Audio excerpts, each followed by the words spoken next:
It's changed a little bit. It's a little higher in 21 versus 2019. I also checked 2020, and I went back as far back as 2018 as well. Okay.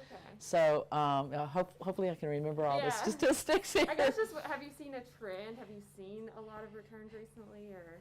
Actually, no. It's only been like a 1% increase from from 2019, and last year was like pretty much the same as 2019.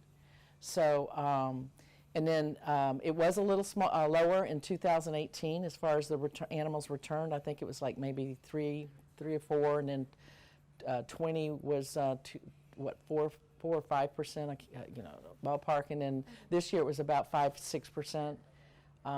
During the two-month period that I was, checking on, but we have, animals that are adopted from us, and people return them for, various reasons. But the biggest reason is they discover after, it could be up to 8 months, 8 months that they have this animal, or less, give or take, and that they discover, wow, I can't handle the animal.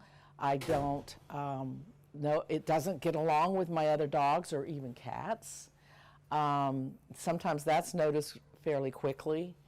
And there are adjustment periods. Anytime you take any kind of new animal into a new home, we always try to help, walk people through that process. And then, hey, it didn't get along with my children, something, happened here. So, I mean, there are various reasons, but as far as the animals, and then you have owner surrenders, and these are, animals that they weren't adopted through us, but people, for whatever reason, they couldn't keep the animal any longer. And so we try to help people because we really don't want the animal in our facility.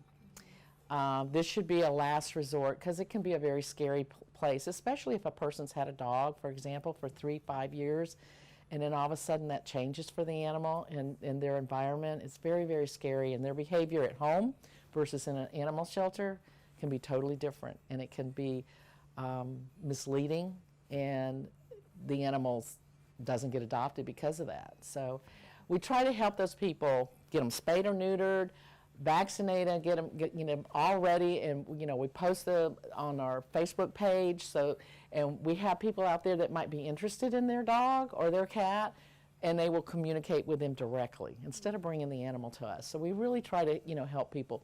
Is it that they need the dog or cat spayed or neutered? We can help.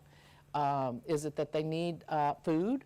There's the Greater Huntsville Humane Society has a very good food program, and anytime we have food donated to us that we can't use in the shelter, then we can donate that food to those people that really need it to just get them started. Anybody that can't keep their pet for whatever reason, but we also have to be conscious of the animals that are strays coming into our shelter daily. That can be 10 to 15 animals average a day.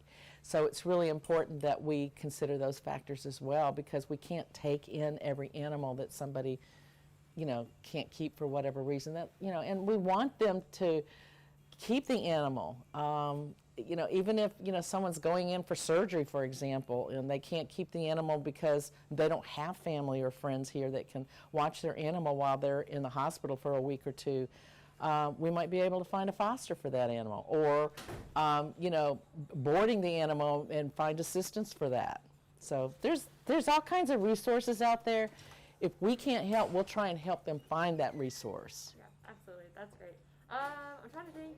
I just had a good question. Oh, did you guys adopt out a lot of pets during the pandemic? Did you see a lot of people with more time, they're working from home now, come and want to get a cat or a dog? It was about the same as, we didn't have as many animals that we had the year before that were coming into the shelter, but it was about the same percentage, as far as adoption based on the number of animals coming into the shelter from the previous year to, 2020. And,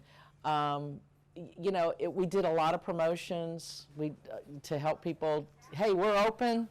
Yeah, there are restrictions, but we're open and we can work with you, come and visit us, just wear that mask, that kind of thing. So, and we've continued that to this day. And, we want to still protect people, and we also want people to be able to come into our shelter to look at the animals. We also have a website, and it shows the pictures of the animals available for adoption, and that always helps too.